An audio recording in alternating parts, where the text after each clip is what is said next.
Yeah. Yes. I'm ready to go. Okay. All right. Happy Sunday. Happy Sunday, Kevin. Here we You go.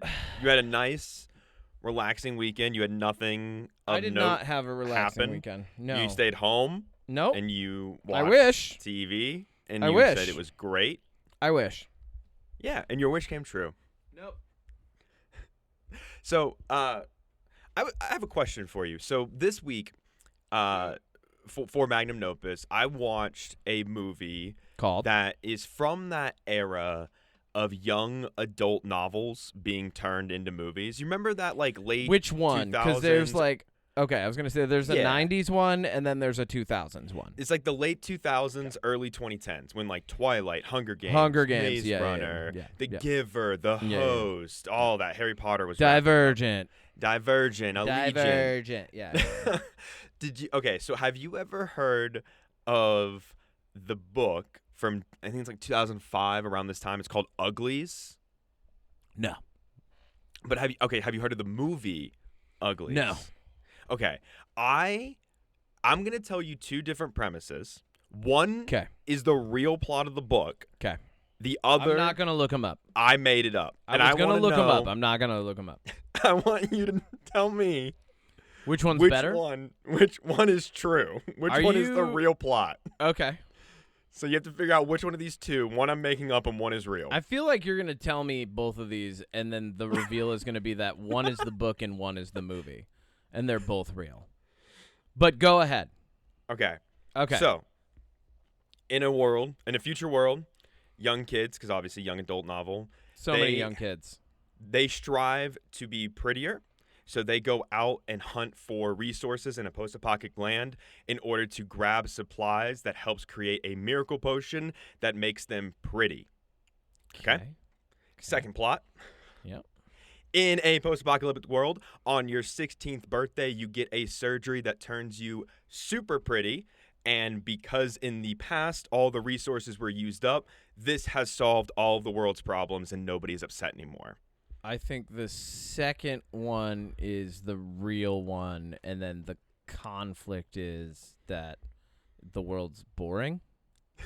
So it is the second. It is the second one. Yeah, and then it's like the movie where they're in the people are in black and white land, right? And it's idyllic, right? And then somebody acts out and is original, and they're like, yeah, but what if we go against the script? And then they're in color, and people are like, you look fucking weird, and they're like, yeah, I feel more alive and vibrant, and they're like, that doesn't work, and leave it to Beaverland, you know? Leave it to Beaverland. That's what that's making me think of. Dude, okay, so the premise of this movie is that everybody is super ugly before they turn 16. And I bring this up. That tracks. Because, I mean, yeah, that's true. We're all super ugly before we're 16. Have you ever met anybody who looks back at a childhood picture of themselves and they're like, oh, I looked so great back then? Yeah, no one ever says nobody's that. yeah, everybody's like, I looked like a weasel. I looked like an eagle. I looked like a turtle. That's me? Everybody picks the animals that they looked like when they were. Yeah. I don't know what I looked like. Praying mantis for me. I had a decent grin that I have kept my entire life, and that is it. That's all I had going for me. So what I love about this movie, and you just hit the head on the nail, is that the nail on the head. You say this backward all the time. I know, I really do. I think my brain is now. You know what? Just run with it. Run with it. Okay. You hit the head on the nail. Is that for one, they cast 20-year-olds to play 15-year-olds because obviously it takes. Anybody famous? Anybody I know? I don't remember this movie. Who? Joey King, famous Netflix actress. I don't know who that is. Kissing Booth movies. She's in Independence Day 2. She's in White House Down. She always plays like a screaming I've seen little none kid. of these. You're listing shit. Yeah, you're listing Magnum Opus shit right now. And you already know that unless you force me to watch a Magnum Opus movie, I'm not watching it, man. That's fair. So I watch good shit. I love that in this movie, and I can't wait for the video to come out when I'm done with it. But I love that they have to cast people to be ugly before their birthday, right? Before they get the surgery that makes them pretty. And Netflix's way of making everybody pretty was just to not have them wear makeup. So they just look like normal Hollywood attractive people on set without makeup. What? So just a normal, everyday, attractive person. That's so dumb. That's okay. The way they make them pretty, though, is a TikTok glamour filter. This sounds like it's infuriating. First off, this sounds like and like I'm not mad about it, but like for the sake of like my critical soul is infuriated. How about that? Like I'm not gonna dwell on. Like I'm done with it after we're done with this podcast, but like right now having to weather this is infuriating. It was bad. This is like they took the trope of like you take the oddball's glasses off and all of a sudden they're hot, right? Like, yeah. 1000%. It's like they took that trope and just multiplied it. Like, and they were ran just like, with it. Yeah, they were. Yeah, like, oh, everybody's ugly before their 16th birthday. True, right? You could have just done everybody's like awkward. But you know what? You want to know the best part about this whole movie? Yeah, hit me. Is the whole point is that there's this community of people who don't get the surgery, and like they're happy because they're themselves. And when they get there, there's this kid, and he's like, I haven't had this surgery. And I'm like, that is one of the most good-looking men I've ever seen. What do you mean he's supposed to be ugly? He is next level. Like, he's ripped. You see him shirtless at one point. He has abs. Really? You can't say he's ugly. This sounds like one of those weird movies that was like produced by Hollywood pedophiles too. Like it's like Netflix. It's a bunch of people.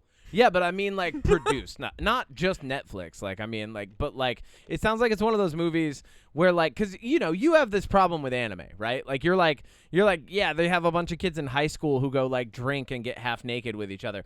That's what this movie sounds like. It sounds like a bunch of like older people who are producing it are like, we'll get a bunch of hot teens together and they're all gonna hang out and make out. Like, you're a fucking creep. Like, well, when the director who's making this movie? The director's name is just McG. Just McG. One name. McG sounds like a bad fucking McDonald's dollar menu item. Get the new McG. It's just 2 buns, a little bit of mustard, and some pickles. That sounds awful. The McG, produced by your favorite TikTok or Twitch star. Like they just give up on advertising. Like yeah, whichever one. You fucking pick one. We don't care. Whichever one you like. That's it. It's just AI, like a montage of every like bunch of like popular TikTok and Twitch stars. Just going, one person morphing into all of them through all AI. of that. Yeah, just eating the fucking McG. And then like how AI is not even at the right point, so they're not even like really eating it. Like part of it just like disappears into their like cheek. Morphing in their face. And and then like they have like the weird movement in the background shifts oddly. Why does AI looks like AI at the juncture we're at looks like a bad Mystique transformation? Like Mystique from the X-Men. It's just like they stopped. Yeah, like so basically what you're through. saying is bad dollar menu item directed a pedophile film about kids who get hot when they turn 16. Absolutely. I'm gonna go kill myself now.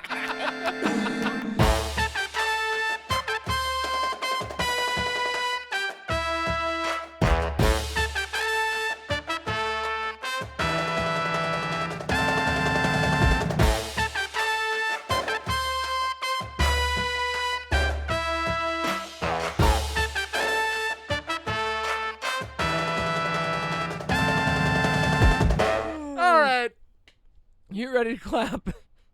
I am ready to clap. Let's fucking clap. 3, 2, 1. No. Did you do it? Did you not see me do it? No, ready? I'm going to watch you. Oh my Look God. me in the eyes. Look me right in. 3, 2, 1. There. I didn't hear it, but I saw it. All right. Welcome back to the UnPop podcast. This is just, I'm going to progressively try harder to get you to slap yourself to in the beat face myself up. harder and harder beat every myself episode. up. Welcome back to the UnPop podcast. I am your Capitan Todo Siempre, slapping himself in the face. Todo Siempre. Kevin Miner, he, him, Todo Siempre. With me as always is... I'm going to stop you right there. Odie Matthews. I'm the chef. I cooked up content, and I don't repeat myself 3 times. I cook up content, but one thing I will never do is cook up content and repeat myself 3 times. I repeat myself. Todo siempre. All right, Odie. It's been a great week. Here, I got a tiny little tidbit for you before we get into the new segment. I was at my brother's wedding yesterday. Mm-hmm. A good friend of ours named Keith lives with his partner, I believe, like out in either LA or the Bay Area, works for UMG, right? So Universal Music Group. They own fucking so much, right? Like between like them and Sony and a couple others, like Keith and I we were talking about this a lot, because as soon as he's like, oh, I work for UMG, I'm like, what do you do? Keith works in the licensing department, and this is something that has never crossed my mind. But anytime a show, and I actually asked Keith specific, I was as soon as Keith gave me this info, I was trying to like pick specific ones, but anytime a show or movie or an artist wants to sample a thing or use a song that UMG has the rights to, right? Their artists need to get paid, but also they need to get paid because they own the rights, right? Like that's how companies work. But he works in the department that then, like, so someone calls up and they go like, we want to use Ludacris's "Move Bitch Get Out the Way" for, whatever, right? And Keith, for the next Meet the Fockers film, or who cares, right? And Keith is like, all right, well, I got to get in contact with all the people who need to get paid, and we have to work out the percentages that people get paid, because sometimes it's not even like figured out, and sometimes it's the descendants of the person, right? Like this is the kind of stuff that we hear about all the time with like the Broccoli's and James Bond, right, and like rights passed down, estates, Elvis Presley's daughter, all that. Yeah, so in the entertainment industry, there's all this stuff. First off, I found out Limp Bizkit got fucking paid for Devil May Cry. Second off, I found out that despite they were out at the same time and I was listening to Limp Bizkit while playing Devil May Cry as a kid, Fred Durst has no idea what Devil May Cry is. But that's what really sparked the idea in my head. I was like, oh yeah, that makes sense, because sometimes people want to just sample a piece of another thing. So, like, you're Olivia Newton-John, and somebody calls up, and they're like, hey, McG wants to use you in their new movie. And you're like, what the fuck is a dollar menu item calling up and you asking me to be in a movie for? And why is McDonald's producing a movie? But, like...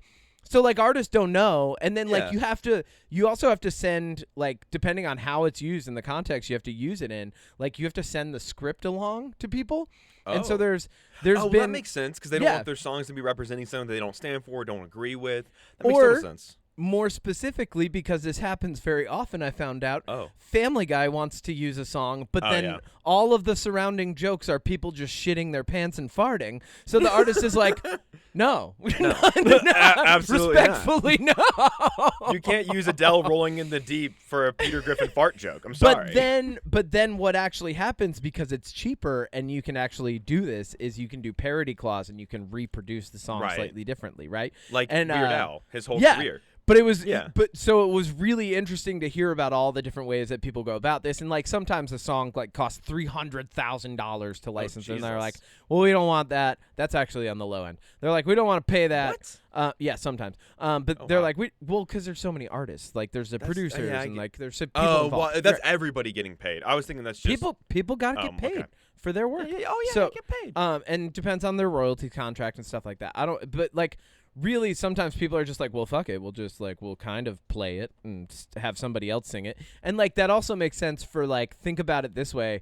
Like, let's say you want to sample Olivia Newton-John, and then you remember that, like, a lot, like, your core audience, like, your Family Guy, right? And fucking, like, your core audience isn't even going to know who that is. You're like, well, fuck it. We can just get some lady to sing. Like, it's going to cost us way less. We'll pay her, like, 10 G's to just drop a line in a vocal booth, and we'll put fart jokes over it. And that works 10 McG's.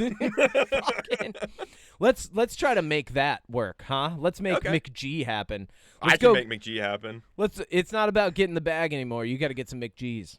Dude, he directed Terminator Salvation, the one where McG? What's his name? Yeah, that's the one where Christian Bale freaked out on the guy with the lighting.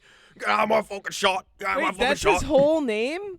It's just McG, MCG. Yeah, baby. It's the UnPop news coming at you fresh and hot from the command deck of the SS Marlon Brando. Let's see what this week had in store.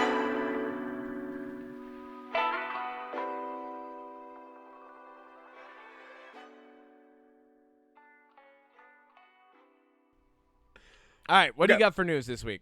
We got a lot of news this week, actually. A lot of stuff happened. This isn't really news, but I wanted to share at the top. James Gunn, I like James Gunn a lot in the sense that he's very open about correcting people if they're guessing wrong. I feel like there's a butt coming. Shutting stuff down. and he went on, I think it was Threads or whatever, and was like, everybody stop harassing Matt Reeves. He doesn't owe you anything just because you liked his first movie. The Batman 2 will come when the Batman 2 comes.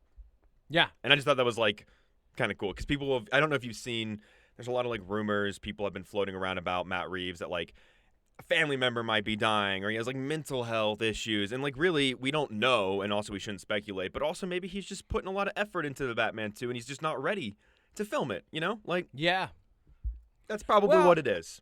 I mean, there's whole communities of people who care about the inner workings of movies, maybe too much, right? I mean, we're part of that, but not too, like, we're digging down a couple layers. These people are hitting bedrock. Yeah, we're not going to go into well, why didn't we get the Batman 2 in a reasonable amount of time based on the arbitrary amount of time that I've applied a reproduction to, right? Yeah. Or a production to, or reproduction. Why aren't you copulating? No, so, like, but, no, I get it. Like, some people, like, they'll speculate or they'll harass, like, and that's that's the negative side of social media. Cool. I'm glad James Gunn is handling DCU the way he's handling DCU. We've talked about this a lot. I honestly think after Superman and Fantastic Four come out, we're probably. I'm gonna predict with about as much accuracy as a weather forecaster that we're gonna be swaying more and more into the DCU after. 100%. Yeah. No, not exactly. 100% maybe. That's 100% weather maybe, forecaster. I agree with you. Yeah. You know what is 100%? What? Harold and Kumar 4, but I didn't see the third one. Wait, is that go to prison? Yeah, it is. Yeah, it is. Yeah, I saw the third one. The third one fell on its face. Well, it's not here's great. The thing. The first one, the director Hilarious, passed away in 2018. Okay. And it's iconic and it's great. This one is coming from the creators of Cobra Kai. Now, if you haven't seen Cobra Kai, my best way to kind of explain the vibe of it is a slightly more serious Riverdale, which, if you know anything about Riverdale, that show is fucking nonsense. Why didn't you just say Karate Kid grown up with more responsibilities? Well, that's because it's very, like, I don't know. Cobra Kai to me was pretty cringy. A lot of it felt like super cartoonish and not in the fun way. The writing, in my opinion, was more pretty teen bad. drama than like fun action comedy. Yeah. Why would you turn Karate Kid and focus it on new kids instead of the Karate Kid? And like the new Karate Kid movie doesn't even tie into Cobra Kai really. So it's like, why did you do 6 seasons of this show and then do a new Karate Kid movie merging the Jaden Smith universe? I don't know. So I'm not super like, I don't know. Personally, Cobra Kai people could do a good job. I know they have done some other good stuff. Yeah. But like, I know original actors are coming back. It's not known if Neil Patrick Harris will come back, but I don't know. Harold and Kumar, is this the right time for a comedy like that?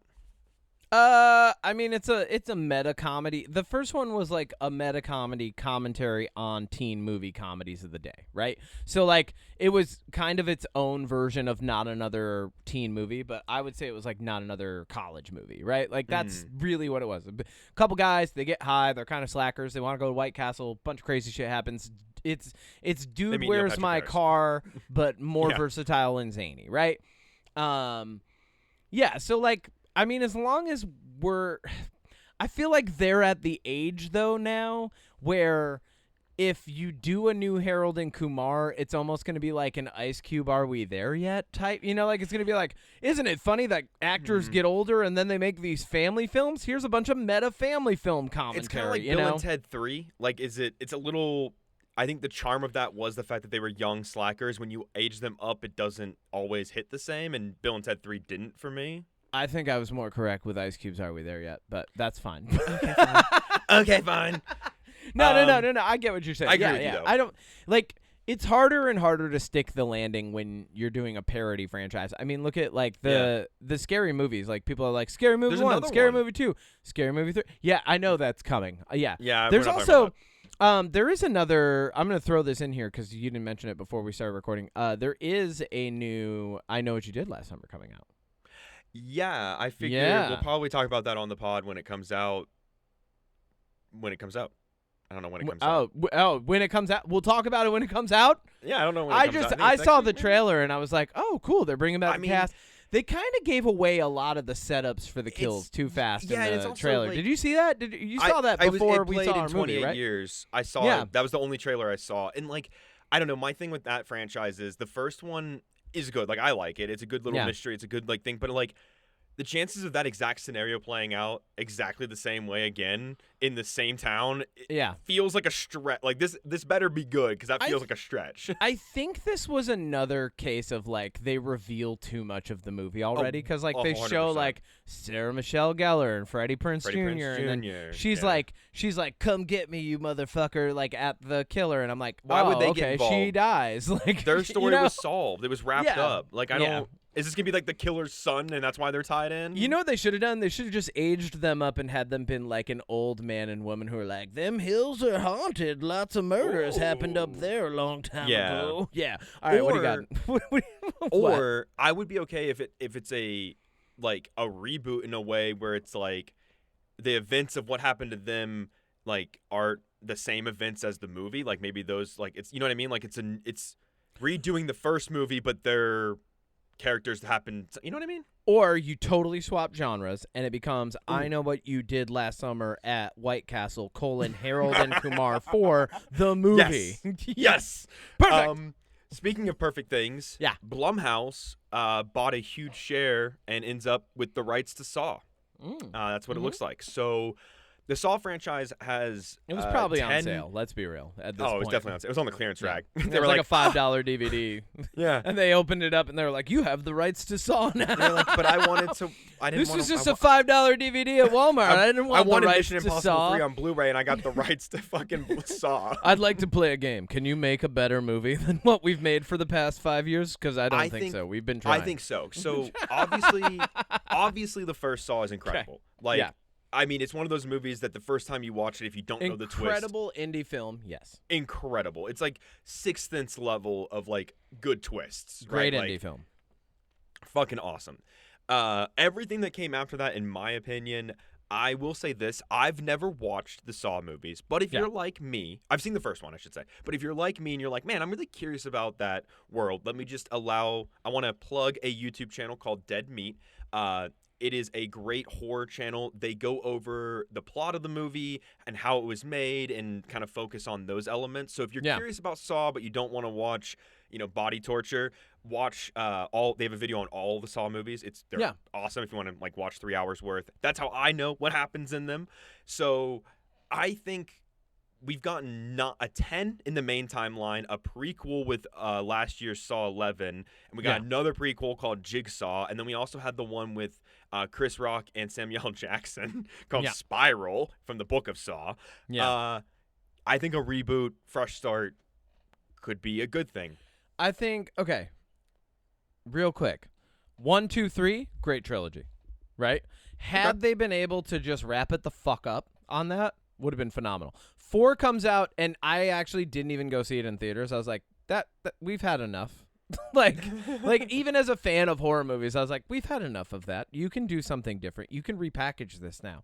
But like also, we've had other like escape room style thriller horror movies. The movie Escape Room. Fuck that one. But no, but like we'd already had like Saw came out after Cube, and Cube was already like a sci-fi thriller that I think was like I think Cube's better than Saw, but even on an indie film scale. But like even Cube 2 failed, so it's like do it, tell this. I honestly think having a franchise in a horror film only does it a disservice after a long enough time. However, there is a dedicated community of horror junkies and gore junkies who will go and see it, right?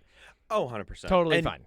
They'll make it for on the cheap, as Blumhouse normally does, which is not a bad thing. When I say on the cheap, I mean they're good at keeping their budgets small, which I mean, realistically, and allow me just to rant for 2 seconds. The fact that some movies are like hundreds, $150 million, $200 million, and they look like shit, and then like studios like Blumhouse and A24 be like, we made this for $5 million, or like Wes Anderson's like, I made this for $30 million, and you're like, wow, that's a fucking great looking movie, Phoenician Scheme.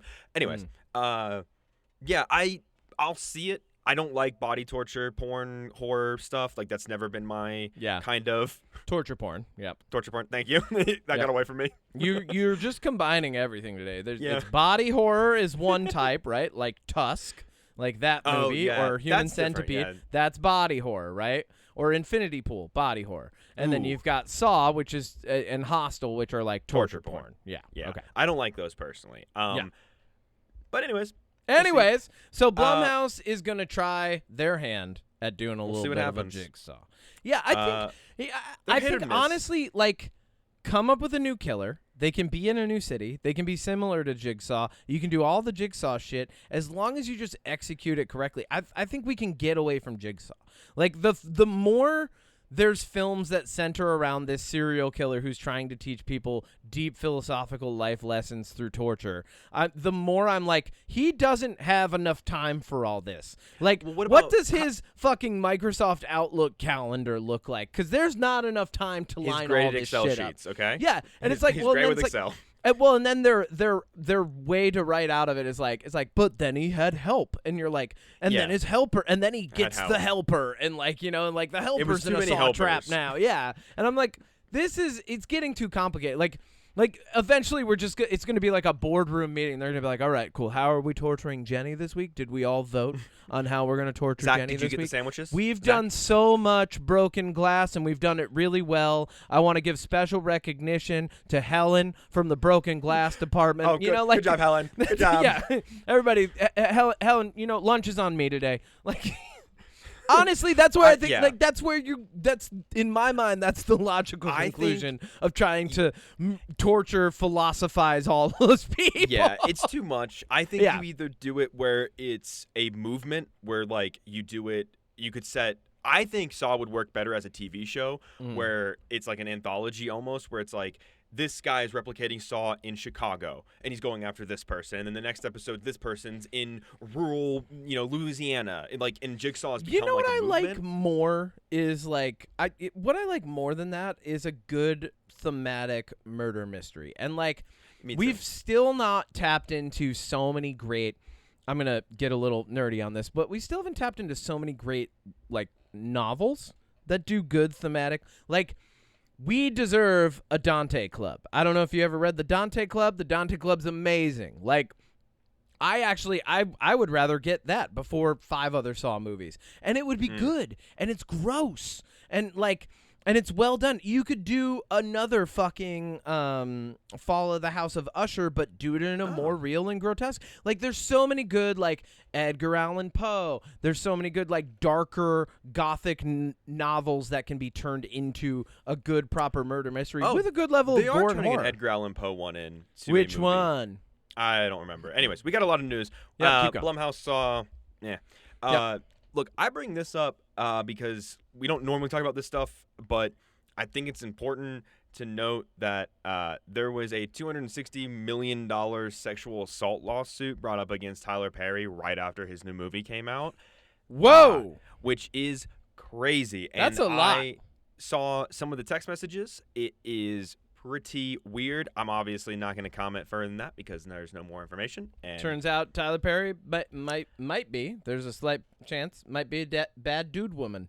Yeah, might be. So that will suck because he has done a lot for a lot of not only just actors but producers, communities. He's helped with bringing up other directors of all different colors.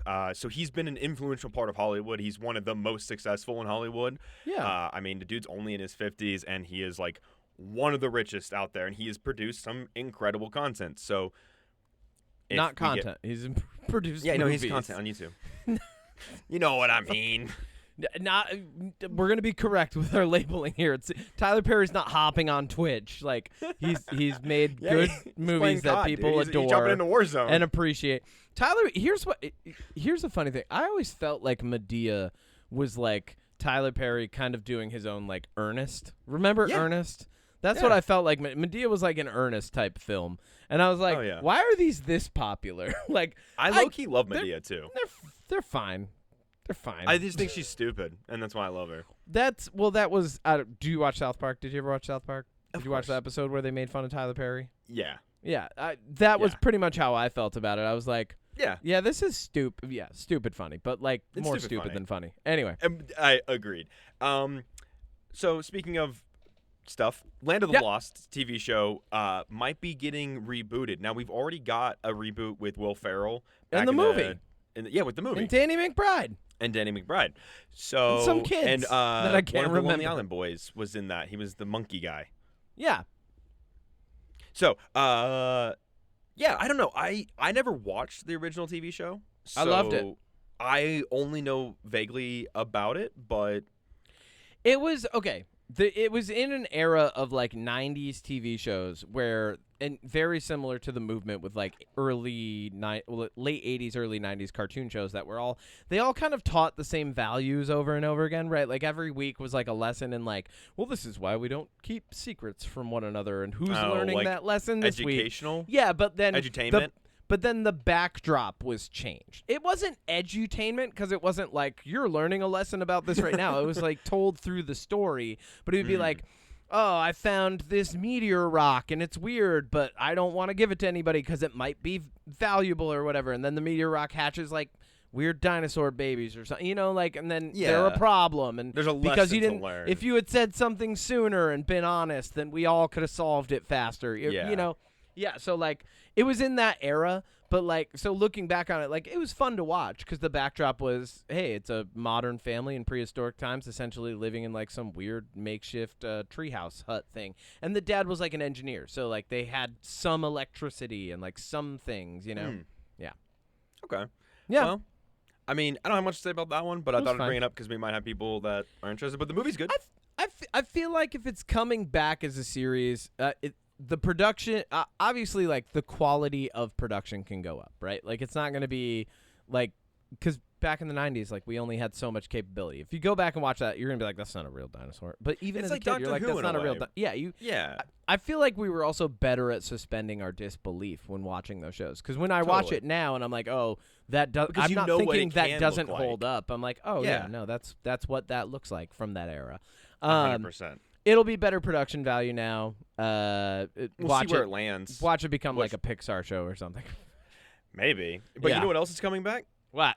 So one of the stars of one of my favorite shows, Mindhunter, said recently in an interview this week that they are talking about, working on, and potentially might bring Mindhunter back as 3 Netflix movies to wrap it up.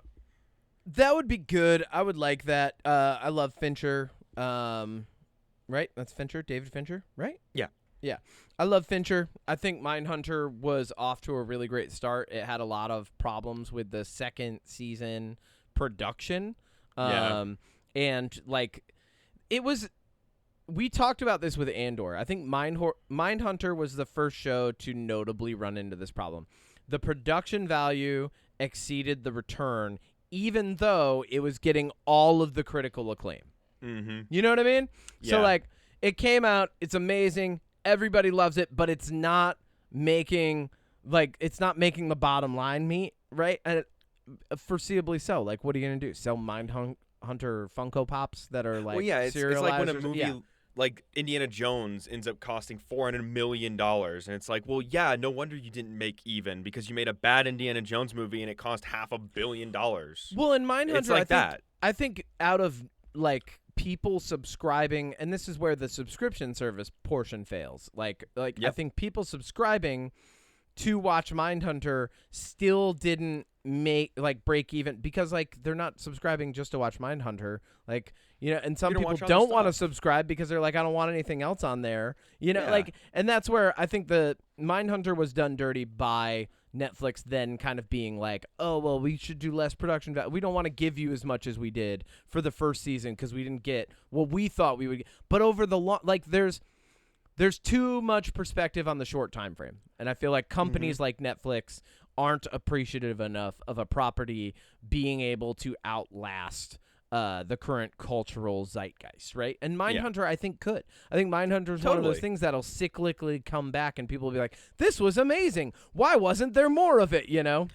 Yeah, and I think Netflix and all streaming services run into the canceling shows before they're finished, hiring directors that are dollar menu items at McDonald's, like McG. You know, I think fucking McG. I've never understood, and I've had people explain it, but I've never understood how streaming services are making money off of these high budget movies. I'm sure there's like tax write-offs and donations and stuff, but like, we know that they can release them in theaters. We know that Glass Onion, the Knives Out story, had a limited release in theaters, and it made like $20 million in 2 weeks. And Netflix refuses to put movies like that out because I would think you would do some straight to the streaming service and some that you know would do good, like Knives Out or anything like that, you would put over in theaters. But well, I watched a really good interview. I'll get into this a little more when we talk about 28 years later, but I was watching Alex Garland and Danny Boyle talk this morning. I watched it was probably like a 20-minute interview.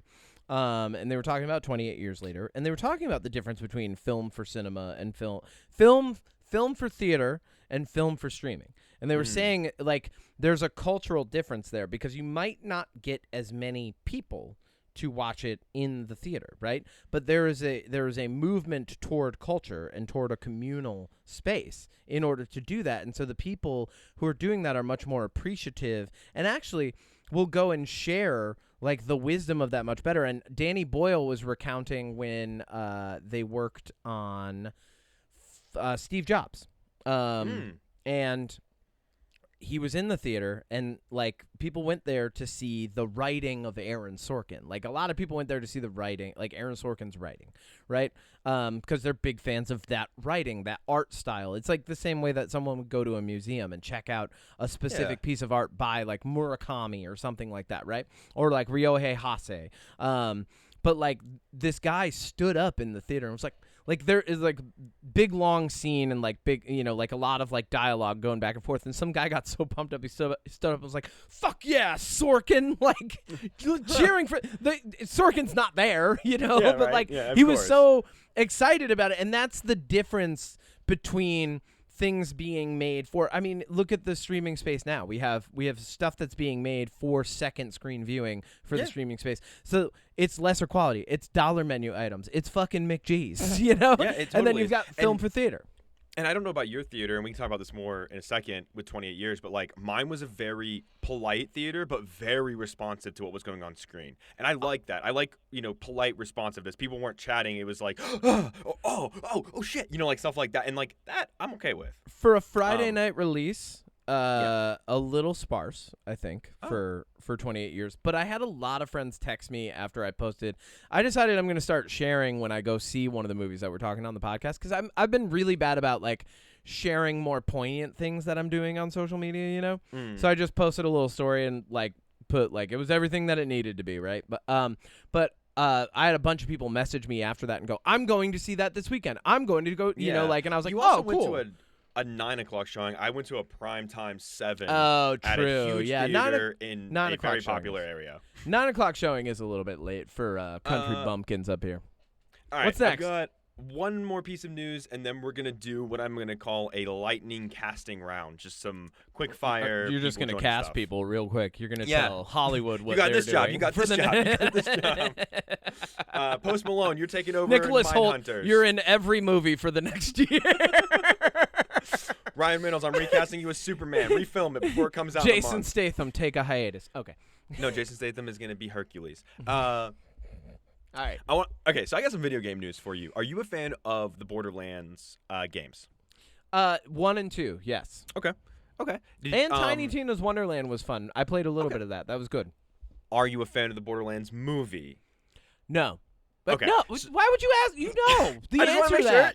You want me to just, for the record, no. All right. Let me just get the soundbite of you, and I'm going to change it to what you say. For the record, no. Okay, are you excited at all for Borderlands 4 the game? No. Okay. Well, what if I told you there was a deluxe edition, and I want you to take a guess. Now, don't I already go crazy. don't care. But keep going. I want you to guess. Hold on. No, for the sake of entertainment, allow me to care a little bit. Tell me about the deluxe edition, Odie. Well, I would like you. I'm going to tell you what's in it, and within a reasonable guess, thinking about the price of games and stuff, I want you to tell me how much you think it is. Okay. Okay, so in the deluxe edition, I'm closing my eyes and I'm picturing the deluxe edition right now. You get a little figure of one of the characters, one of the little robot characters. I've never played Borderlands, so I apologize. Claptrap. His name is Claptrap. Claptrap. You get some skins, to a great start. Some in-game currency. Some skins? Yeah, like some like gun they're putting skins and stuff. Skin. Oh, okay, yeah. Gun in-game skins. Okay. You get some like special Destiny weapon. shit. Yeah, you get a special weapon and you get some in-game currency. Okay. End-game currency? In-game currency. Oh, in-game. How much? And figures are pretty expensive, but how much do you think that costs? Based on what I've seen, video games are going for in the next couple years, like $150. You are spot on. Yeah, but guess what? I figured. What? It's $150, but guess what's not included in that? The game? The game. The game. Shut up. I'm not kidding. You're kidding. I'm not kidding. That's not real. It's real. No. It says game not included. It says game not included. Not included for not the included. deluxe edition of the game that you're...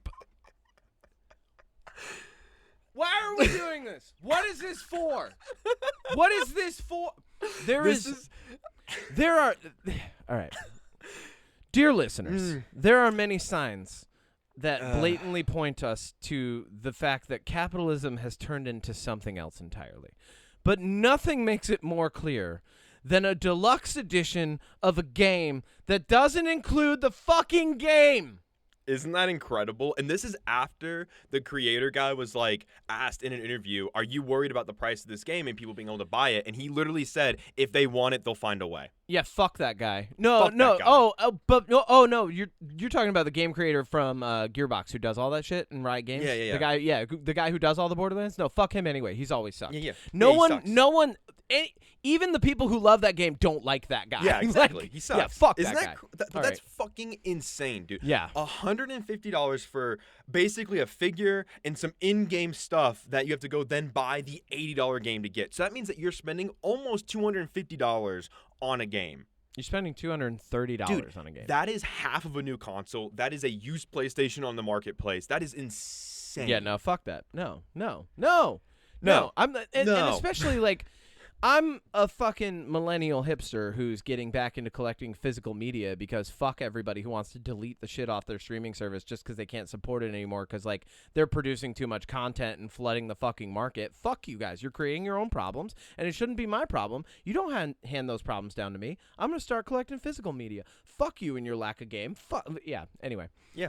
Yeah. All right, no, I don't want any part of that. Like, I don't like where the video game universe is going. Like, I'm like, and this sounds like boomerish, right? But I'm like, man, back in the day, you used to buy a game and get the fucking game. Dude, like, releases were a thing. Like in the future, you're gonna be like, yeah, when we bought the deluxe edition of the game, it came with the game, and kids are gonna be like, you're fucking wild, Grandpa. Dude, like, you don't get that. You get everything but that. Somebody pointed out that they were like, and I remember this, you'd have to pre-order at like your local GameStop and go at midnight to pick it up. Otherwise, you'd have to go weeks waiting. And now people pre-order digital downloads like they're going to run out. You can't run out of digital downloads. I'm looking this up because you keep going. One sec. I got to see the Borderlands Deluxe Okay, game. while you look that up, I can still hear you. I'm going to go grab my black tea from my fridge. Game. Yeah. All right, cool. So we got this. This can't be fucking real. Collector's Edition comes without the game. You're fucking kidding me. This is... All right. Yes, the Borderlands 4 Deluxe Edition, like the Collector's Edition, is being sold without the actual game included. It's essentially an upgrade package that contains extra content on top of the base game. The Deluxe Edition is priced at $130, okay, while the Collector's Edition, which is also lacks the game, is priced at $150. You'll need to purchase the game for $70 in order to get... Yeah.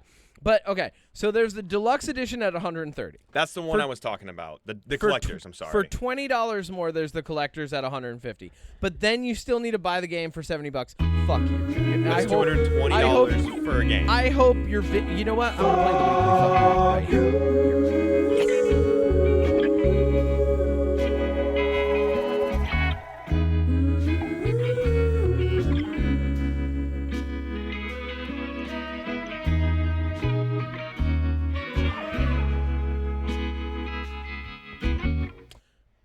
And I hope that your video game company fucking tanks. All right. Yeah, I hope that it doesn't do well.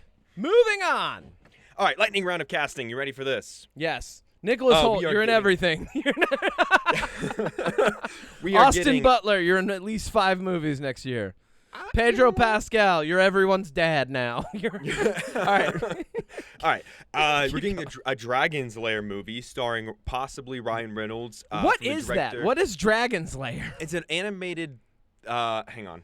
Dragon Slayer or Dragon's Lair? I can't tell what you're saying. Lair. I'm old.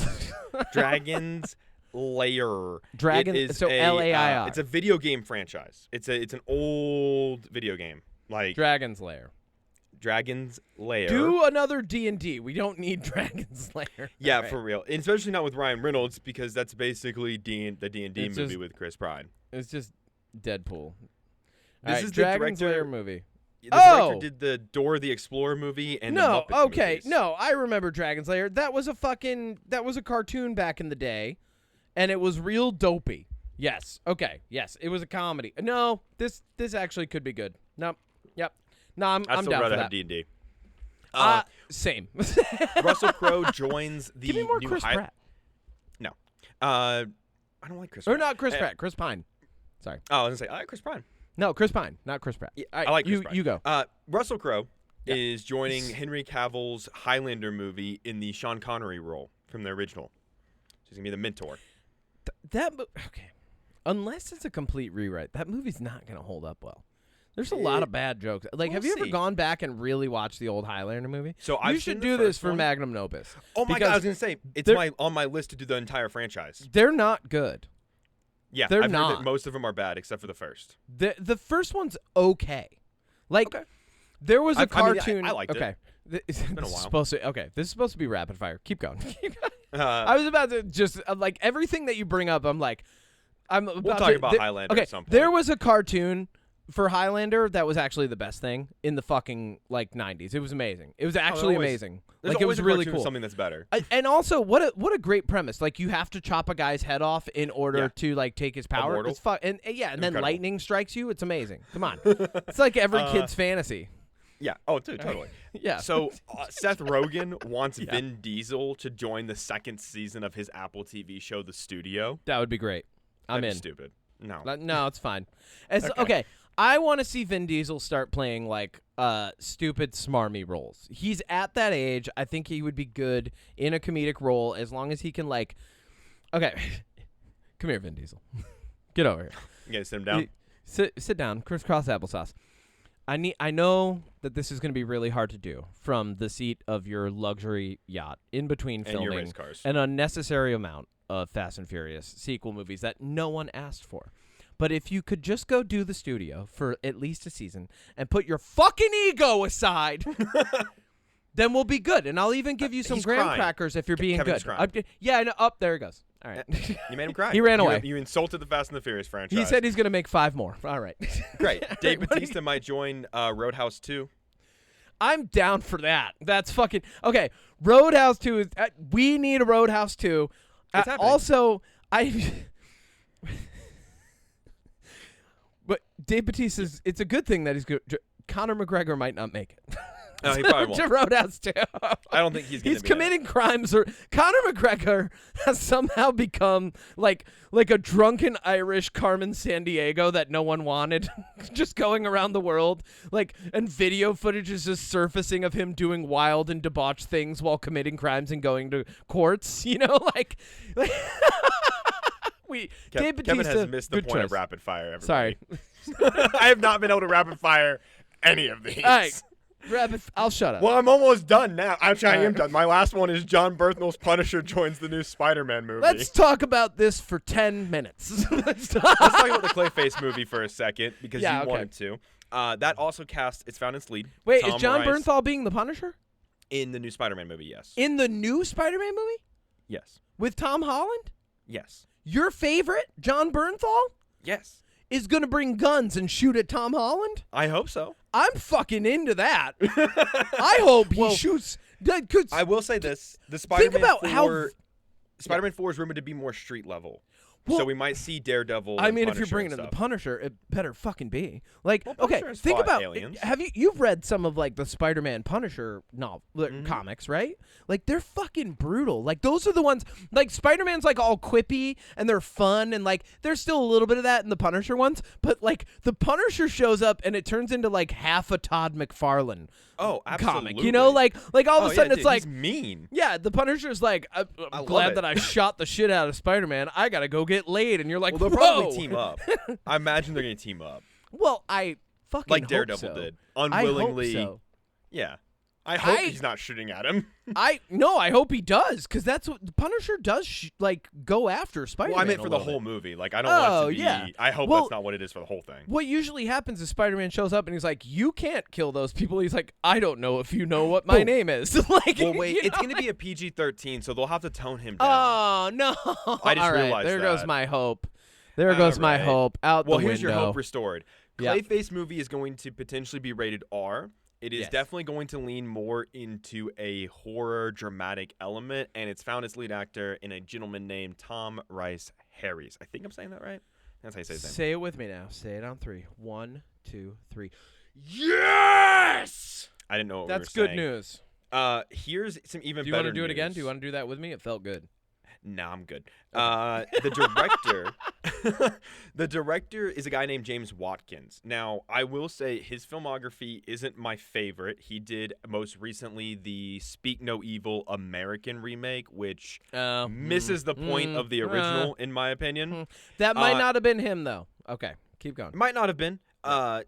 Look, that movie is yeah, that's true. I mean, the directing on that movie is better, but not the best movie. Think about the difference, the staunch difference between Andor and Rogue One will always be a marker. The staunch difference between Rian Johnson having free reign and Rian Johnson being controlled by J.J. Abrams. You know, like there's so much that's happened in the past decade where I'm like, oh yeah, sometimes it's not a director's fault. Actually, very often it's not a director's fault. It depends, except for McG. Yeah, except for McG. Fuck you, McG. The other thing that this guy's done, though, is that Daniel Radcliffe post Harry Potter movie called Woman in Black from like 2012. So yeah, that was good. Look, I mean, see that? he's not. I think this will was be a good fine. movie. I think this will be good. Mike Flanagan had the first pass of the script, and then somebody else was brought in to beef it up a little bit. Mike Flanagan did like Dr. Sleep, which I think is a fantastic movie. He's done some other stuff. Obviously James Gunn's rule with DC when it comes to Didn't like Mike making Flanagan, movies. Didn't he do Haunting a Hill House? Right? Yes. Oh, dude. Okay, Yeah. hold on. But he only had the first pass on the script. I want to make sure it's very clear. The guy that came in to do the second pass, it's probably more his script than Mike Flanagan's. Fucking Ron Howard. Yeah, it is. Shut up. You're kidding. I'm kidding. All right. What do you think is- about this? What do you think about this? Okay, look, as somebody who I do like DC a lot. I probably like DC more than Marvel and always have. Yeah. I think depending on what version of Clayface they do, because there's toned down Clayface is just a guy, like an actor who like puts on masks and like is a serial killer. There's the like more supernatural element of Clayface where he pretends to be an actor but can still shapeshift, like actually shapeshift, and he also has his monster form. And then you have like the goofy, fun Clayface, or no, I'm sorry, not goofy fun. The more monstrous, like just pure, like hideous Clayface. Yeah. My question with this is going to be, where does it fit in the DC? Because if you saw Creature Commandos, there's a Clayface in that gets killed. So is this, and that is now in the DCU. So I have some questions, but I think if this is like I think this should go in the Batman universe. I would like to see a darker, grittier Clayface with maybe that can shapeshift go up against Robert Pattinson's Batman in the future. The guy who did the second pass on fucking Clayface is the guy who wrote Drive. I'm in, man. Yeah, no. Oh, no, I think this is going to be good. Yeah, no, Mike Flanagan did great. Tom Reese Harris has a great look. Like, he looks like the actor he looks like him. Clayface, like the one. Totally. Because there's a couple. And that's the thing about the DCU is you also have to ask, like, which version are we getting, right? And so, like, and it does say in the news that, like, James Gunn confirmed this is going to be a rated R body horror film. I like that. And I think that's a great standalone move. Yeah. He's even said that there's going to be, stories that are in their own little pocket world. And, like, 100%. I'm okay with if we get a fun, more lighthearted villain Clayface that goes up against the Batman in the Superman world, while we also get this awesome, grotesque one that has nothing to do with anything. That's fine. Okay.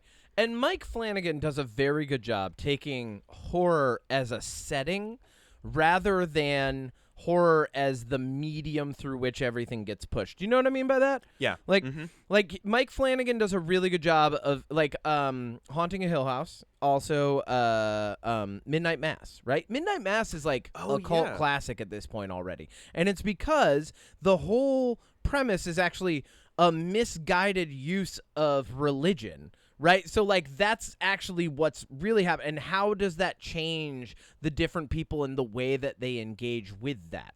So, like, he uses it, like, that's what's actually happening. But then the backdrop becomes vampire horror on an island off the coast of Maine or Oregon, right? So, like, there's a lot going on. I thought that was Midnight Mass was really well done. And so you've got Mike Flanagan coming in. Then you've got Hussein Amini coming in, and you've got James Watkins directing, who's like pretty good. I think this looks good. I think everything's shaping up in a decent way so far. I think everything with DC, I have a good feeling about, because James Gunn has said recently in an interview that he thinks the problem with Marvel was they tried to do too much, too quick, and a lot of the post-credit scenes, because he's even said, he's like, I didn't want to put Adam Warlock in Guardians 3, but I had him in my post-credit scene, so now I have to, and like, I didn't think that far ahead. So I think the fact that he is being very particular about what is made and what's created in the DC, and like, he's not afraid to be like, yeah, Lanterns works better as a show. We're gonna make it as a show, and I'm gonna give you all 3 Green Lanterns while we do that. You know, like, this version of Superman looks like a good Superman, because Superman's not supposed to be some depressed lunatic. Like, I'm excited. I think I'm still excited for Marvel stuff, obviously, like the Avengers movies. I'm sure those will be fine, but I very much am looking forward to DC's slate more. I think what's cool about the way that James Gunn is taking DC is it creates a separation, because we were talking about superhero fatigue. These movies, like the Batman, isn't so much a superhero film as it is a proper detective film, right? Yeah, you know what I mean. 100%. And then you've got Clayface. It's coming out. It's a proper horror film. We've got, and then in DC, I know it's not in the DCU, but Joker, which is like a standalone thing, that's a drama and kind of a little bit of a psychological thriller. So like the way that DC is expressing itself in the ways that I think other directors and writers and producers tried to, but were failing for like the past decade, Snyder, but doing that properly now with the right producers, writers, directors, what that's doing is it's separating that enough from Marvel that I don't think we're going to get the type of superhero fatigue we were getting, because every movie was like slow motion, and then their triumphant music, and then there's a little bit of darkness. Yeah, exactly. And like, so but then, and then on the other side, it was like morally ambiguous decisions and some comedy. Taika Waititi's here. We're going to do, you know, like, so like everything was kind of going at the same pace, and like not a lot of them really stood out from one another, and that's what created that fatigue in the first place. So if you're able to take this huge franchise like the DC, like, because DC is its own franchise, and then separate it enough from Marvel, I think we'll be able to go to the theaters and just confidently say, oh no, this was a DC one, this was different and cool, and then, oh, this was a Marvel one, this was a roller coaster ride and a lot of fun, you know? Yeah, and we got, you know, Peacemaker Season 2 looks good. We got The Lantern Show coming to HBO Max, so, like, they're doing good stuff on the TV. Oh, Matthew's at the movies. Peacemaker's incredible. Yeah. You know what else is incredible? What? On a budget of $60 million, 28 years later, came crashing into theaters, looking to make around $30 million over the weekend. And what did it make? It's going to make about $30 million. Oh, great. Yeah. It's doing pretty well. I think this will get legs. It still has, because F1's next weekend before we get into Jurassic World. So I think this could potentially do well next weekend if people don't want to go see F1, or, you know, maybe people hear it's good. What did you think? We've had a good slate of horror films this year. We have. Yeah, horror is really, like, it's really in a realm that I feel confident to say we're getting a lot of really good quality. Once again, using horror as a backdrop for things. I think 28 years later, really it's phenomenal. I think Act 1 and Act 2.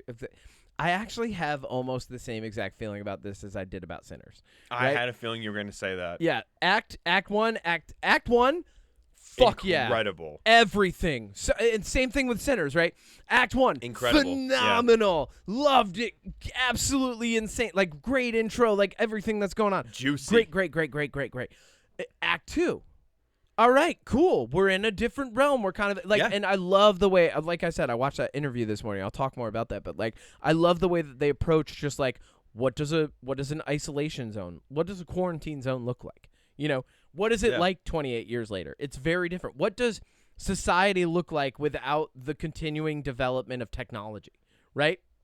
I'm looking at it like, and they did such a good job exploring that. Act 3, amazing, like, peak in the action, falling action's going pretty well, and then at the very end, I'm like, why would you do this?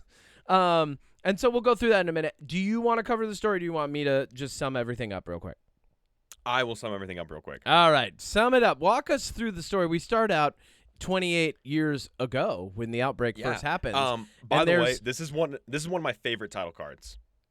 The 28 years later title card, which the way it's utilized. Okay, yeah, this movie opens. Yeah, hit it. Okay. On day of the outbreak, we're not in London. We're not really in the UK. We are northern. Rural Scotland. Rural Scotland. Rural Scotland near the coast. Yeah. Little kids are watching some Teletubbies. Rage virus hits. One little kid named Jimmy is able to escape as all these kids are murdered off screen. Yes. Runs to his dad. His dad's a priest. Gives him a little cross, thing. He says, hey, this is Judgment Day. His dad dies. Jimmy disappears. Title card. 28 years later. I just love that. It was great. This is great. That was the best way to use an intro, and I loved the carnage there. Like, it's set to Teletubbies too, which is fucking. And it also got phenomenal. me, like, that moment in that got me, like, the mom, like, she shuts the door and she's like, run! And then, like, they break through the door and she's like, fucking run! And I'm like, in the theater, I'm like, yeah, fucking run, dude! Like, what are you doing? It was really, I like how they did that. That was really good. Keep going. And that setup, and I think highlights, there's a big focus on a 12-year-old named Spike in this, which I'll get to in a second. But I think that this movie does a pretty interesting job at having kids in it, like in the start in this. Yeah. And there's kind of a through line of like, they are kids, and even in this world, like, they still are scared kids to some extent at the end of the day, but you know, they also grow and develop and become less scared as they face challenges, and I thought that was a really interesting through line. But I like that they're using the kids' perspective. That's a great way of saying it. So 28 years later, title card, we meet our main characters of Jamie, played by Aaron Taylor Johnson, and his son Spike, played by, and I have the cast up, his name is Alfie Williams. Yep. Fantastic. Yeah. Fantastic little actor kid. Oh, yeah, baby. Jamie's wife is Isla? Is that how you say her name? Isla. Wow, I fucked that up. Played by Jodie Comer. Isla is a region in Scotland, and you've offended all the Scottish people. You need to apologize right now. I'm sorry. Oh, Tell Nessie they accept. I'm sorry, too. They accept. But they live... Actually, I got a quick question for you before you go any further. Is there any way that we can make Aaron Taylor Johnson not hot? I mean, the dude's looking great. Even as a shaggy fisherman in a defunct village in a quarantine zone. The dude, he does not look like he belongs here. No, he looks awesome, and he's great in this. Yeah. Anyway, keep going. So they live on an island that's off the coast that you can only get to during low tide, is when the ability to walk to it is there. Yeah, via the causeway. The causeway. But this community has a little tradition that when kids are usually about 15 years old, they go to the mainland for their first hunt. First hunt, first kill, first adventure. Yeah. And instead of waiting for his son to be 15, Jamie is going to take him when he's 12. Yep. And additionally, his wife, Isla. She's Something's having wrong with fits. She's clearly sick. in some way, and I love the way that her story is handled. But they go to the mainland, and from there, it's just kind of this happens, and then this happens, and then this it's just kind of like a series of events that keep rolling into each other. Coming of age tale. Alfie goes out. They're going out to get his first kill. A lot of unpredictable things are starting to happen.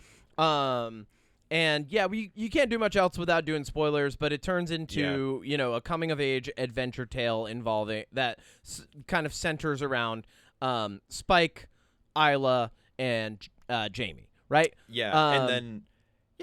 And so we should probably do spoilers. Oh, wait. Inside. Garbage, bad, fun, good or great? Great. And I was going to say, before we get to spoilers, just in case people haven't got a chance to watch it yet, to get a little bit more, I think the pacing is really well done in this movie. I think so too. I think the story unfolds in a very organic way. Like I said, I think the events kind of roll into each other, and they are unpredictable, but I like that it's driving the characters forward. It's not happening around them. They're happening through it, which I think is really important. That's really well done in the first one, too. Yeah. Cinematography and editing are incredible. A++. One of my fucking favorites. I've been talking nonstop this year to everybody in my personal life that likes horror movies to go see the movie The Damned. It's on Hulu now. I saw it back in January. I talked about it on the podcast. It is still one of the best looking and one of my favorite horror movies of the year.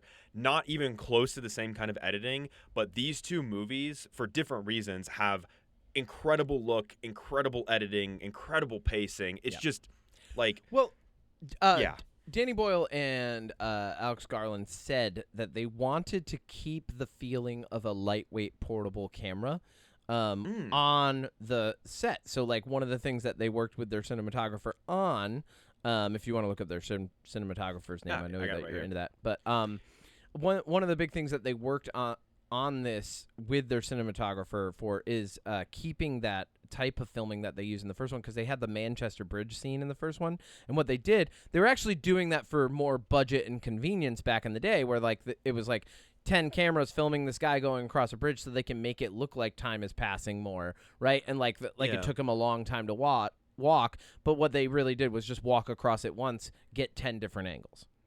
Yeah, and this cinematographer, it's Anthony Dodd Mansell, he's done a lot of really good-looking movies, but he's also worked with Danny Boyle on Slumdog Millionaire, which is another fantastic-looking movie. So just great all around. What'd you think about the soundtrack? Because I fucking loved it. Sound editing is, I think this and Sinners might have the two best soundtrack editing, like sound mixing, that I've heard in a while. The two of them utilize it in different ways again, but like not just the mixing, but I think Sinners has some of the best songwriting, right? Like I'm talking like proper soundtrack, right?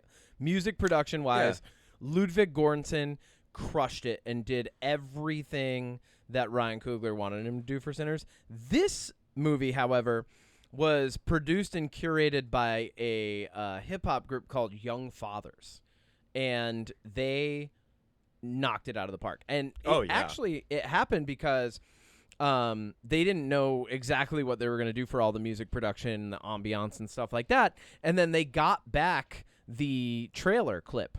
So the actual, like, the first trailer that came out with the Boots track, right? With the one that plays. Reading. Yeah, that plays during the opening credits, where it's like boots, marching up and down again. Yeah. I love that. So, like, so good. That came back to them, and they were like, "Oh, well, could these guys do it?" And also that poem was recommended. I should have wrote her name down. Because I read an article about Danny Garland. Yeah, Danny Garland. So I'm combining their names. And she is the one that like recommended putting it in, because that voice recording is from like 1915, I think. Oh, 100%. And it's about I'm sorry. It's from 1905, and it's about what the British were doing in Africa in the late 1800s, about like a war, and all they were doing was just marching. Fantastic. And the way it's used in the movie too is really good. So that got used really, but then they brought on these guys, Young Fathers, and I think what they did that I liked the most was they used a lot of sounds that you don't hear in typical cinema, period, right? Like, there's a lot of soundscape design, not just sound design, but like the music in the backdrop and the way that it was used. I think overall the execution on the sound made this a real standout. Like, it's one of the elements that makes this film completely unique, even this year, amongst all these other horror films. 100. Yeah, agreed. Yeah. What would you rate it? I say great. It's definitely up there for me this year. Baby, it's certified greatness. Okay. Spoilers. I say now spoilers. Now, yeah. Let's get into some spoilers. I have first thing I want to rip off. If you have not seen it, go see it. If you have not seen it, go fucking see it. All right. First thing that you want to rip off. My prediction for this movie when I went in was I guarantee Aaron Taylor Johnson's character is not going to be in it as much as I would like him to be, and I was spot on. He pretty much takes a huge backseat, if not indefinitely, he was going to be in that backseat after the first act. Well, you revealed to me after I saw this that this is going to be a trilogy, to which my immediate response was, we don't need 3, and I still feel that way. I'll tell you if I feel that way after the second one. I'm going to guess I probably will, because I feel like there's, like, when you look at, like, okay, so when you look at, you got your 3 basic elements of storytelling, right? So you got your statement, your development, and your recapitulation. That happens in a smaller cycle for every film in a trilogy, but the greater trilogy has to go statement, development, recapitulation. I feel like we got statement and development in this film enough where even if we were to just keep the tension and the drama and the conflict between the son and the father the entire time, we could wrap that up with like 2 more hours. And I think that they decided to veer away from Jamie, Aaron Taylor Johnson, and like that story. Yeah. Because I think it was always intended. I think the intention of this trilogy is to focus on Spike, the son. Yeah. And I think if I had to guess, he's going to probably tie into or play a role with Cillian Murphy's character when he comes back. Cillian Murphy. I always say his name wrong. Yeah, on the podcast only. Cillian. But yeah, so the thing that I like about it, though, is you've got this character Jimmy in the beginning, right? And you're watching the outbreak happen, and he's a little kid, and he runs away, and he hides in this little, like, drop area in the church, and all the zombies are running above him, and they run out of the church to go eat. Well, not zombies, the rage virus people. They're zombies. The infected. Well, here's the thing. They're infected, okay, you're right. They're not zombies, they're infected. They're zombies the same way that fungus people are zombies in The Last of Us, right? Which The Last of Us was obviously very yeah. So like very much in that vein. Like we're in zombie territory but not zombies, right? Yeah. So the infected run out of the church. This is a character who his rite of passage, because he loses everything, right? Like, look, his community gets stripped away from him. And so I think what's going to happen over the course of the next 2 movies is we're going to see what has happened to Jimmy and why that made him the way that he is. Meanwhile, Spike has chosen to leave his community. He had the option to leave, and he chooses that. Like, that's his decision to make at 12. They're probably analogous ages, right? So we're seeing like this mirroring, right, of the 2 kids who lose their sense of community, one by choice, one not by choice, right? And how that affects them. I think that was good. I like that I loved the whole first act. And the whole first act is mostly Aaron Taylor Johnson, right? Like he carries that entire first act. 100%. So even though he wasn't in the movie as much as you would like, I think for everything he does in the movie to set up how the rest of the movie goes, crushed it, knocked it out of the park. Definitely. I just was hoping, when I found out he was cast in this, I was like, I really would love to see him team up with Cillian Murphy. And that's fine. Like, I mean, honestly, I'm not mad. Like, the way his character's written, him taking a backseat narratively makes a lot of sense. I could see him coming back if he went looking for his son. Yeah.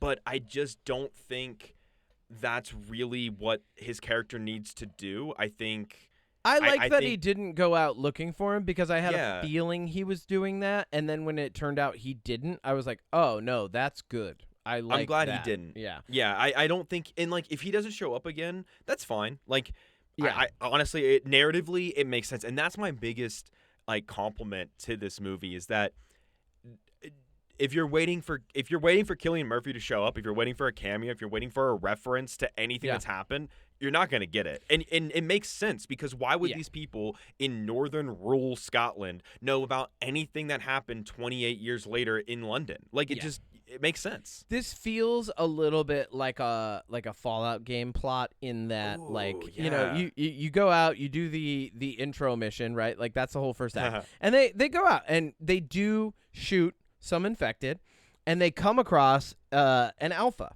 And the one thing that I've learned about this movie was I was not prepared for how big an infected person's dick can get.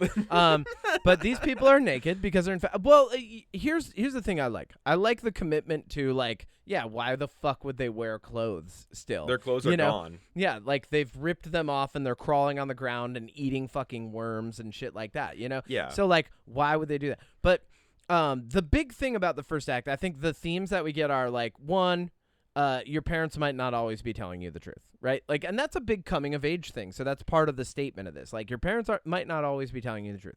Two, in order to find out the truth, you have to go out into the unknown. And so you go out into the unknown. Maybe at first with one of your parents, and maybe they're not telling you the truth about everything that happens, right? They still care about you. They still love you, but 100%. Yeah. Yeah. And then you come back and you find out like, oh, well, maybe everything might be alive. So like they go out, they kill a couple zombies. When they come back, Aaron Taylor Johnson's lying about the tale. He's like, oh, Spike shot this guy right in the head. And like, Spike's he's like, no, I it. didn't, right? And then Spike goes and chases after his dad, who gets pulled away from the party. And it turns out his dad is cheating on his sick wife. And really what that does is that's to make you feel better about Aaron Taylor Johnson not being in the rest of the film. Well, there's a couple things with his character that I liked. One, I like that there is a line where somebody tells Spike, well, maybe to him, you're a hero. Like maybe no matter what happened, you're a hero to him. Like there is this level of like, yes, love Aaron Taylor and Johnson's respect. character, like Jamie's in the wrong because he's cheating on his sick wife. Yes. But he still cares about his son. He did the stereotypical "I lied to protect you" kind of thing. Yeah. And to him, and we'll touch on this more in a second, but there's a doctor character that kind of plays a big part in the second and third act. And when he's telling the story about when he saw him, it would be terrifying if you saw a doctor with bodies everywhere and you're burning them and it smelled like flesh. So to him, why would you go ask this guy for help when all he's seen and knows is a crazy person? Well, and I think he's not completely telling the truth about that. But then also, as the movie went on, I think he wasn't telling the truth about the body hanging upside down with Jimmy carved into it. Because, like, when I thought back to that, I'm like, he had a weird reaction to that. He did. They didn't take the bag off the head, and I'm like, this might come into play later. Because, like, we didn't see who that was. You know I have what a prediction now. Yeah. You just gave me a prediction. Here's my prediction. Hit me. What if, and this is such a stretch, and I'd be okay with this, what if Jamie was one of the kids with Jimmy in the beginning? Because they could be about the same age. I think he might have been. But yeah, second act, Spike learns about this. Oh. Yeah, I just want to say the first act ends with what's really great about it is the action holds up, and it kind of has its own little storyline. They get chased down by the Alpha on the causeway. Terrifying, dude. I was actually tense. I was like, are one of these guys gonna die right now? I thought Jamie was gonna kick the bucket. I totally thought he was gonna kick the bucket. Yeah, I was like, wow, the stakes are actually up on this thing. And it's great. Stampeding through the fucking water, and you hear the splash. That's why I was talking about sound design, like the dum, and you hear the splash, and then you hear just Jamie yelling. Oh, dude, it's. So, and the way it's edited, where it's cutting back to the person asleep in the watchtower, and they're like cranking the light. And so dude, good. Oh, I loved everything about that. That's my favorite part of the movie. Yeah, I same. think. Yeah, no, like the tension that's built up with the first time they see the Alpha, and he's just standing there, like on the hill when they see him, and he's just watching them. Yeah, the way he yells. Yeah, it was really good. Also, what's up with alphas and birds? Like, did you notice the bird? The bird thing felt weird to me. I'm like, is he communicating with the fucking birds? Well, there's birds in the first one when. And there's that murmur that anyway, it just felt weird. Anyways, but I'm like maybe that's just a thing. Anyway, but yeah, so then an incredible sequence. Yeah, so the first act ends with Spike then going, all right, well, I'm gonna go to this doctor guy because I think he can cure my mom.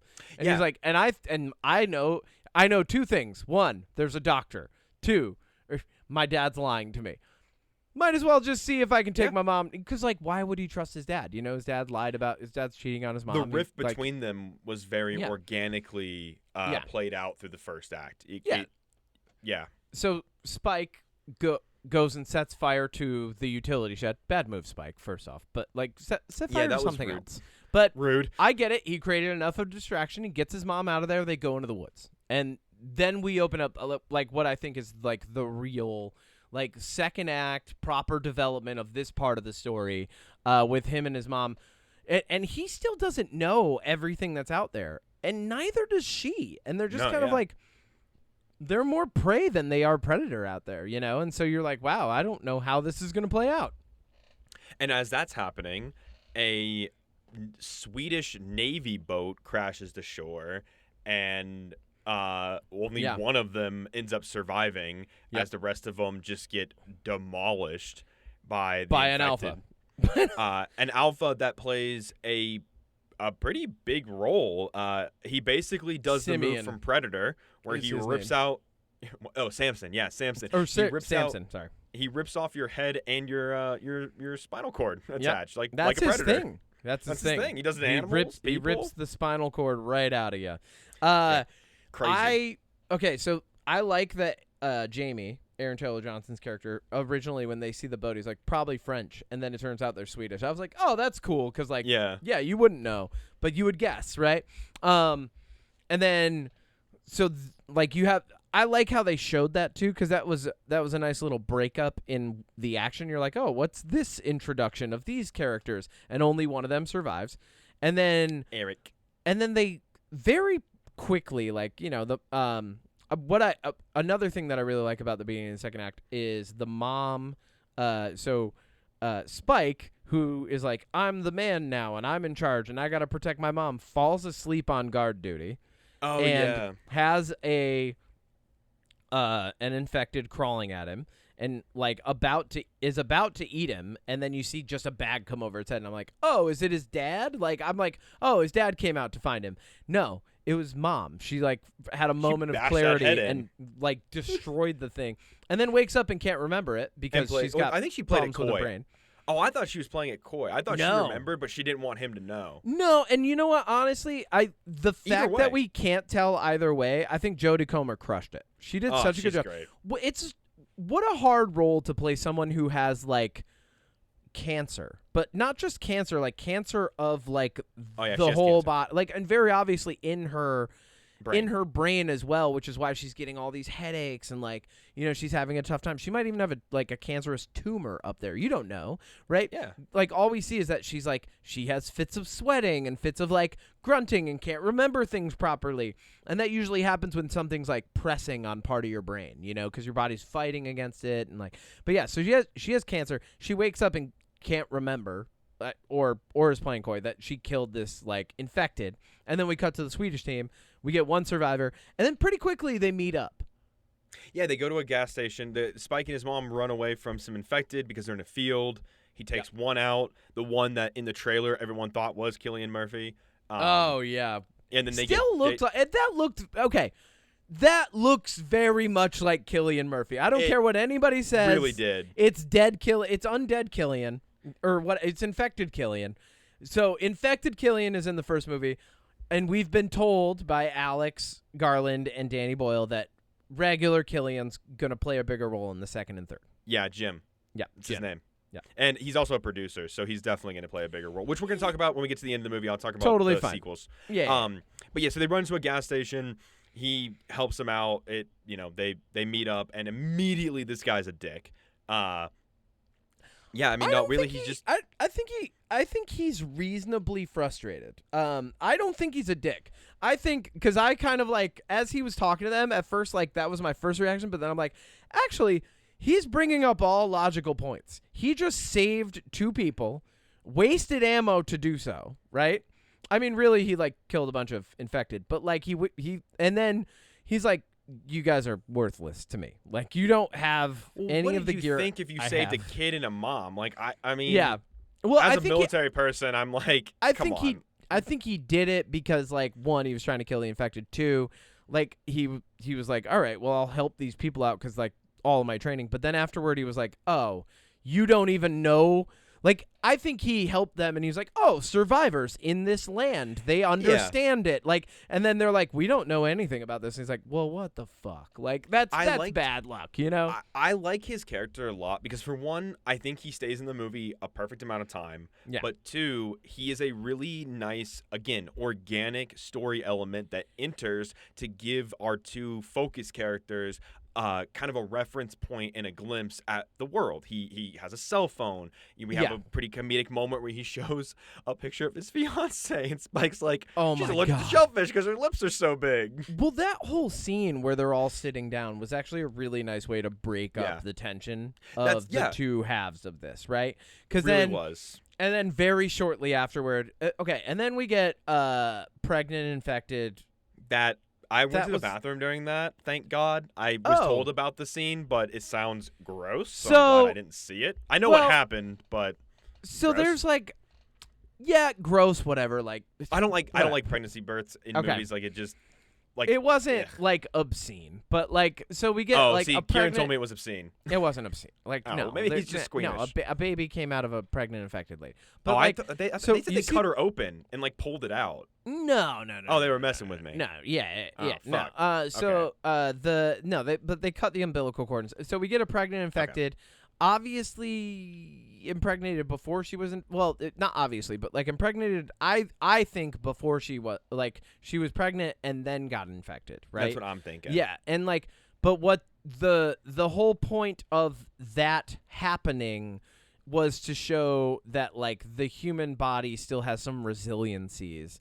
And, like, in my mind, I'm like, here we go. It's The Last of Us. We've got the baby with the immunity that we got to, but luckily they didn't lean into that. They weren't like, oh, this baby is immune. Just born regular. They were like, just born regular. The rage virus just isn't passed down through the uterus, right? So, like, or anything, through the umbilical really. cord. It's not genetic or... Which is cool. I like that.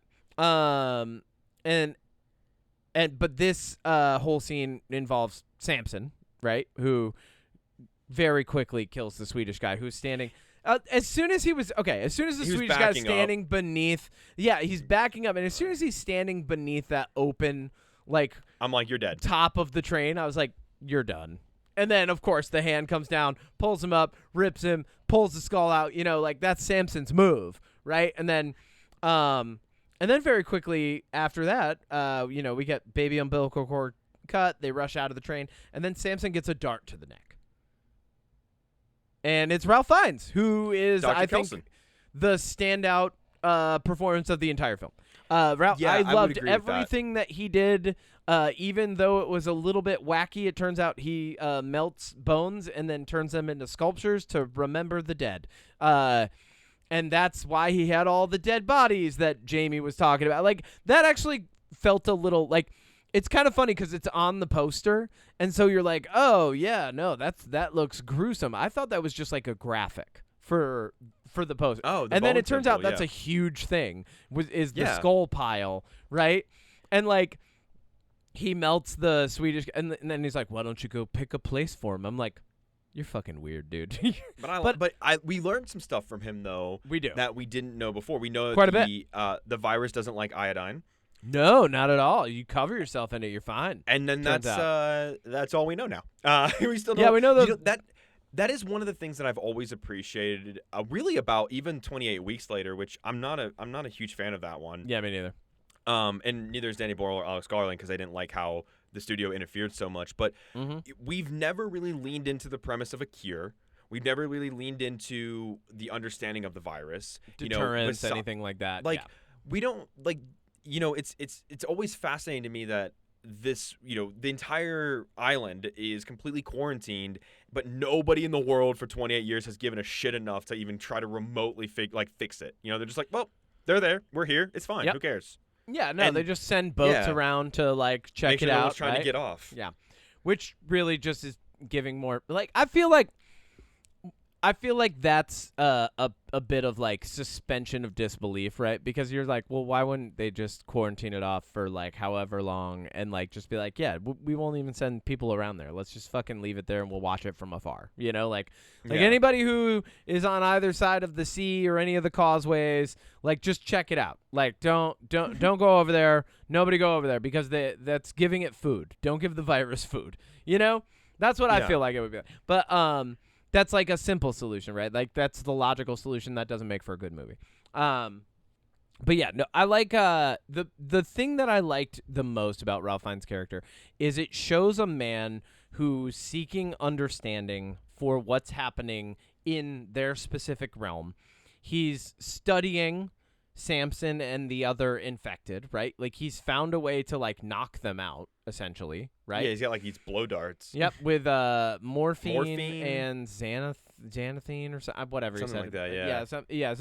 Yeah, and Xanax and morphine. Yeah, Xanax and morphine, and he's just knocking them out so that they just hang there with their private parts all in the air, like whatever, just asleep Private on their parts feet. hanging Apparently they sleep standing up,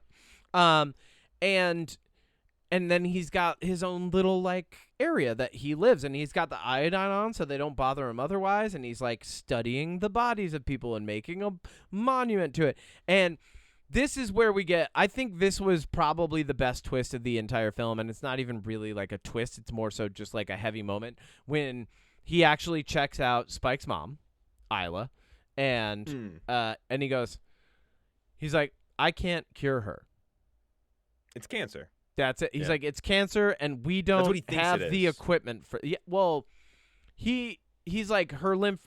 She has all the signs of like a very aggressive cancer. But like, he makes super the point swollen that I lymph can't run nodes. tests. This is based off of what I can tell. He's like, yeah, we what I don't think have you the technology to stop. And he's like, you're a doctor. And like this shows like this is the real cool moment. This is the actual moment that Spike really has like the confrontation with the unknown, because earlier in the film, he's shaking. He's not functioning as well as he should be. He is proving, hey, he might be a little too young for this. But this is the moment that the unknown comes up and he's confronted with it, and then has the choice of like, okay, am I going to grow the fuck up or not, right?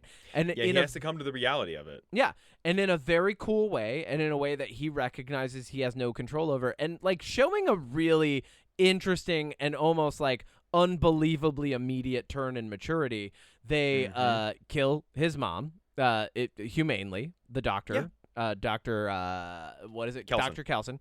Dr. Kelson humanely kills his mom because he understands like she's suffering and I can stop this, right? And so they stop it, and he goes and melts her bones or goes and melts her body down to the bones, and then brings back a nice. I don't know if did you notice how shiny that fucking skull was when he brought it back? I know, but like. Even the one that he had placed on the pile earlier was not as clean as that one, right? Like, so an extra shiny Maybe he skull. polished it extra nice for him. Maybe cancer makes your skull extra shiny. Because it went up to the top. He put it on the top of the pile. Well, you know what was funny was he's like, find a place for her, the very best, and I was like, you know where it's fucking going. And he even nods at him. Like Spike looks up at the top, and then Dr. Cousins like, yeah. You're like, climb. Like, yeah. Obviously, that's what I meant. You fucking idiot. Like, you're gonna climb up there. Yeah. You get up there and put your mom's skull on top of the pile, kid. And he does, and then Samson comes back, and we've got our final big conflict, right? Yeah. So Samson comes back. And ultimately, what really happens is, and I kind of thought Samson was after the baby, and that still might be the case. I very much got the impression that was like his baby, mama. I got that impression too, and I was like, yeah, all right, that kind of tracks. Like it, like. The virus, I think the virus having run out of, it makes you hyper violent and like spreading it kind of like rabies, but that doesn't mean that it kills off your entire brain and like way of thinking and stuff. Yeah, so we don't really know all of that yet. So. Yeah, and I don't think they're a different species. They're just infected humans who then are living in packs in the wild and, like have rabies. And so like, why wouldn't they still reproduce, Yeah. And so basically after Samson comes and attacks, Dr. Kelson's like, okay, you should probably take the baby and leave. Like you probably should leave now. And 100%. he takes the baby back to the island, leaves it at the door. leaving a note for his dad. And then, like you said, he kind of goes out and starts venturing on his own.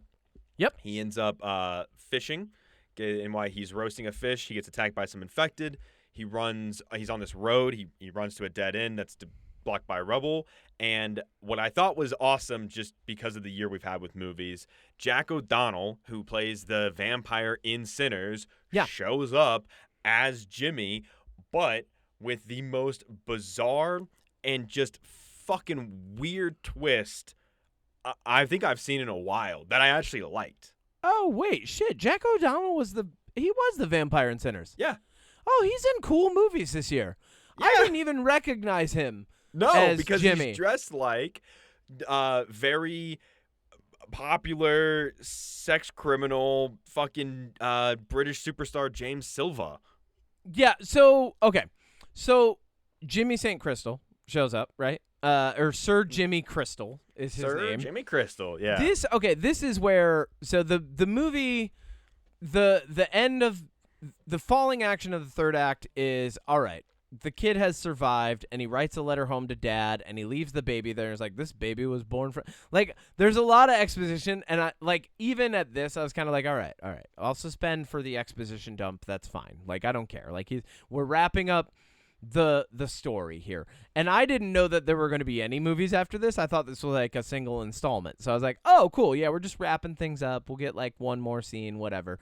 And then we get this scene where he's shooting the infected, and there's just more and more coming down this like winding road that he obviously hasn't like moved forward to check out yet. And he shows up at a rock pile, and this guy just Sir Jimmy Crystal, like the movie becomes a cartoon. You know what I mean? Like, yeah, and he's just like, how about we handle those for you? Like, and then the way they attack him is just so like, I don't even know how to describe it. It's just like slapstick. It almost. turns into the Guy Ritchie fight scene from The Gentleman in the weed shop. You know what I mean? Or in the cannabis farm. Like, that's what it turns out. It's like I'm like, are you guys filming this for YouTube? Like, what the fuck is this? You know? Like, they're all just jumping around. Like, every single one of them just becomes like an acrobat / like a Cirque du Soleil ninja. And each one of them has like a special move. That's like one of them's gang. like, I've got a noose and I'm gonna, and like, yeah, they're like having fun killing these zombies. And I get it. That's a choice. It's an interesting choice. Yeah. I don't care for it. I liked it. I thought it was kind of dumb. I was like, why are we? Well, okay. Here's why I think it's kind of dumb. Because then I found out, like, not only is that then signaling to me, who's seeing this for the first time with no other intro to it other than, like, I watched the trailer, right? Like, I'm watching it for the first time, and at the end, I'm like, oh, there's going to be a sequel, and this guy's going to be in it a lot. And, like, they had this whole... I get it. They're teasing Jimmy throughout the whole thing. He could have remained anonymous, and I would have still enjoyed the fact that there's just like this wild Jimmy guy out there who's like killing people and leaving them hung upside down for the infected. Like that would have been fine with me. But instead, we get Run DM Jimmy and his gang just jumping around in fucking velour. And here's the other. They're on and okay. There's so much that has to be explained from this because their tracksuits are fucking immaculate. And you know there's no textile factories working in the quarantine zone. Well, so where did they come from? He's got a fucking Kangol hat on, like old school LL Cool J. I'm going to come up with as many people I can compare him to. That didn't come from the fucking exclusions. Like, that sort of stuff doesn't last 28 years in that type of condition. So I'm just like... There's so many things that then have to be like answered, and like I feel like it's belaboring to like present all of those things at the end of the movie because I'm like, all right, now I have like 15 more questions, and I get it. There's 2 more movies coming, so we're gonna answer all of them, whatever. But like for me, I was like, if they didn't fight like Cirque du Soleil dancers and like breakdance fight, and they weren't wearing perfectly pristine tracksuits, I would have been fine with it. Like if it was more of like a rough and tumble, we're capable survivors in the wild, cool. And if their clothing wasn't impeccable, great. But instead, I have infinitely more questions about the world building now, because everything from every movie up until this scene has been going, yeah, everything's a little harder to come by. Your clothes are a little ragged. Sure, you can be capable, but that doesn't necessarily mean you're going to be clean. And so now I'm like, where are we going? See, and those questions to me, I kind of like them because my first thing is, is somebody sending supplies in?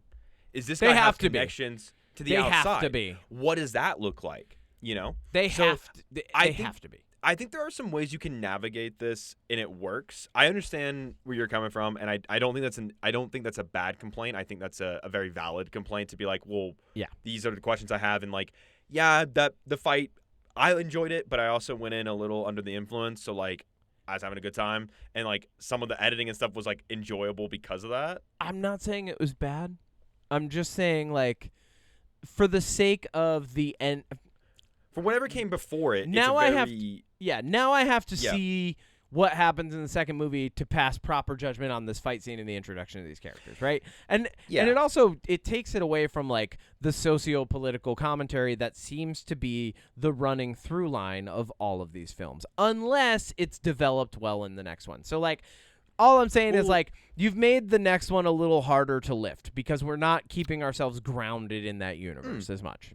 And that's fair. So let's talk about the second and third movies. For one, second one is called Actually, 28 Years. Let's pause real quick. I have to pee so bad. Me too. Okay.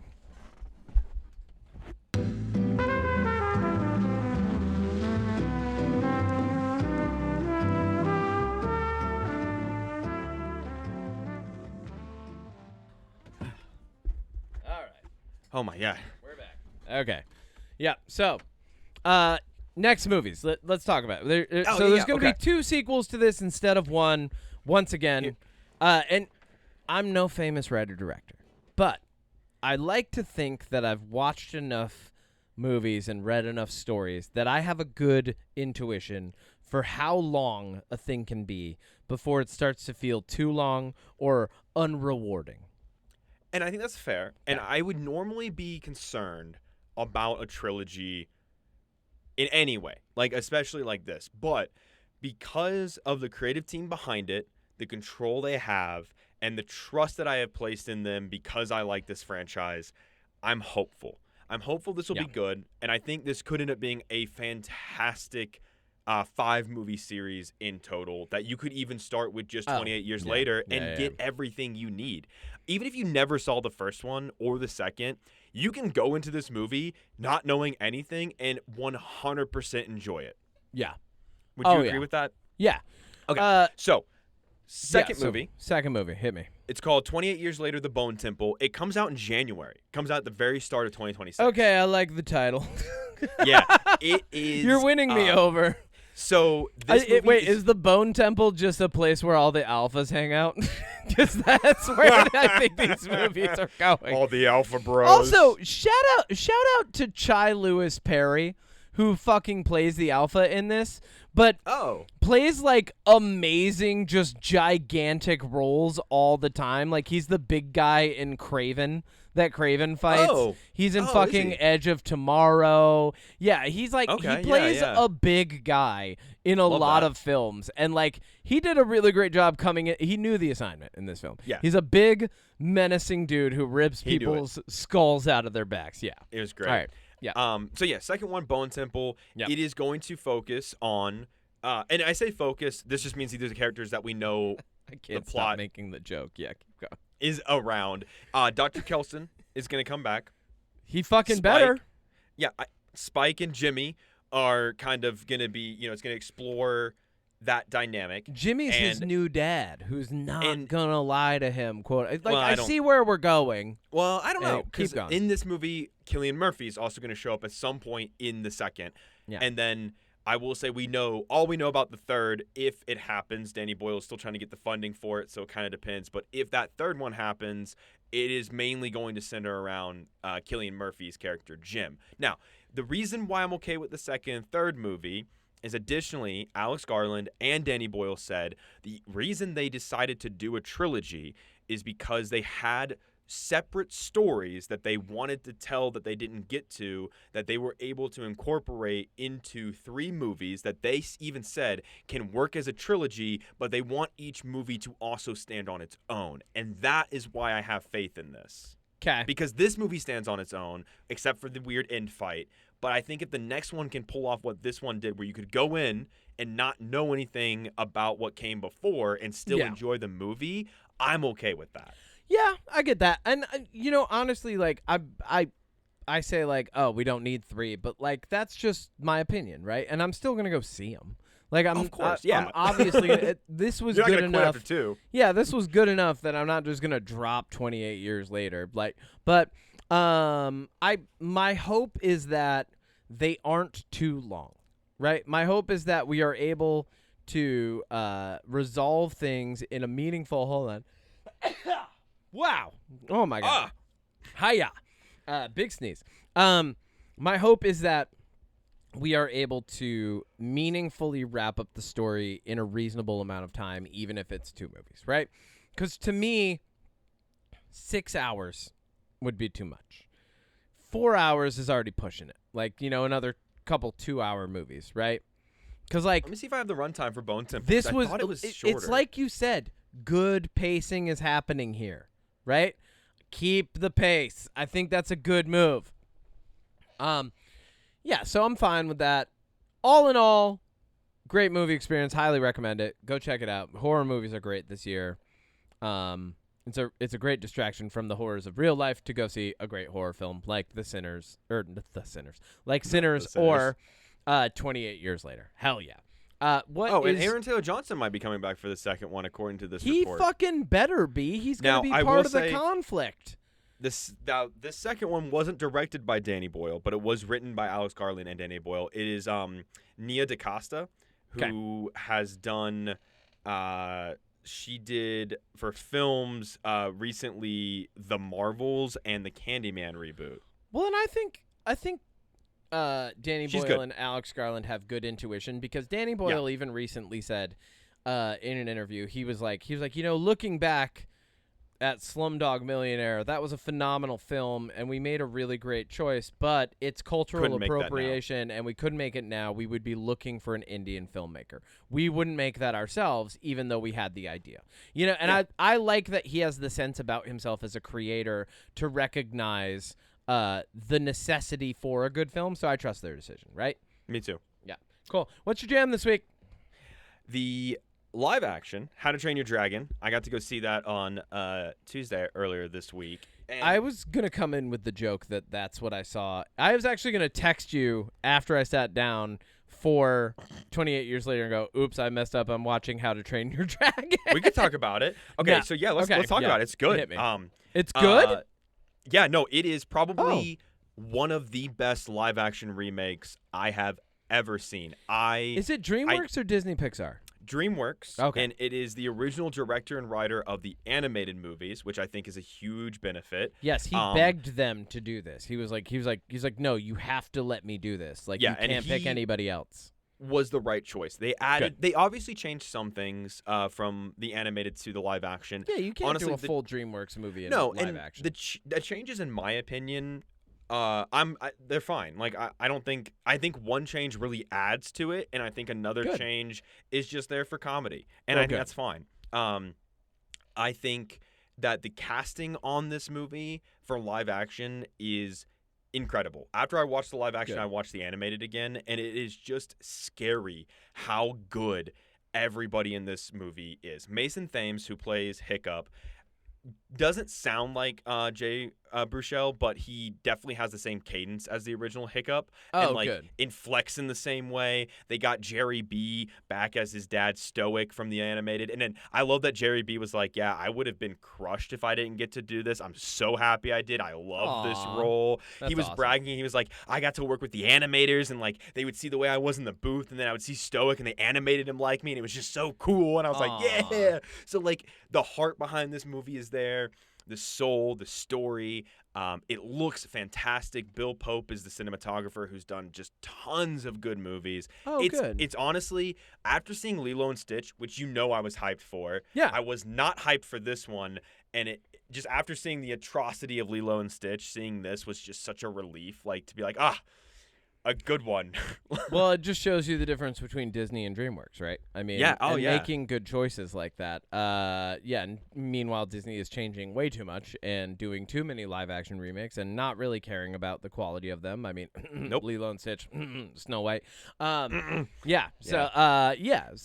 like that's my jam. If you get a chance good. to see that, go see it. I saw it in IMAX because obviously I have the AMC Movie Pass. We're not sponsored by AMC, but I get free IMAX with that level. I mean, we are. But it's this is one that I think if you should see this in theaters if you were interested, if you have kids, if you like the original. The score is fucking incredible. Nice. It's so good. Nice. My jam this week is Samara Sin, artist who just released a new EP called Backroads. On the track Brand New Teeth, she's got Smino, which is probably why this swung my way on Spotify because of the algorithm. But yeah, no, it's really good. Proper reminds me a lot of like BB Burelli style hip hop R&B. Love that shit. BB Burelli's awesome. Samara Sin's crushing it. I really like a Jessie Reyez type, like really like I'm not trying to like group them all together, but I'm just saying like that's the type of like that's the style, the approach to this EP. Really great EP. I've been jamming it in the mornings. And that's been awesome. And that's really all I got on that. Like check her out. She's cool, she's fresh. And then just a quick plug for our girl Natalie Carr. She's got her new track Hot Photos. Hot Photos is coming out, I believe, this upcoming week. So a little shout out for our lady, Natalie Carr, coming out with the Hot Photos. And that's it, man. That's all we got for the podcast this week. I got no other thoughts. I don't know why I'm talking like this. But thank you, everybody, for weathering the wonderful and horrible, chaotic existence that we are currently going through as a human civilization. If you have any questions, comments, concerns, subpoenas, or you would like us to podcast live at your funeral, feel free to reach out to mysecretpoweris@gmail.com. Check out our sister brother channel, Magnum Nopus, on YouTube. Art by FrankAce. Music by moi.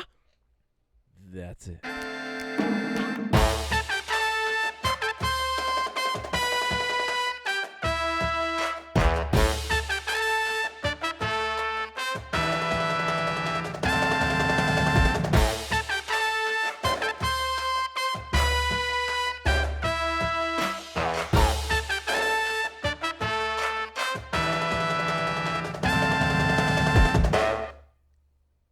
Yeah, no, I got nothing. Okay, great. Well, good, because I ended. That's where the podcast ends. Okay, cool. Right there. Here? No, there. I ended it back there. Okay. Yeah. Here. No. Done. Literally seconds ago. At least a half a minute.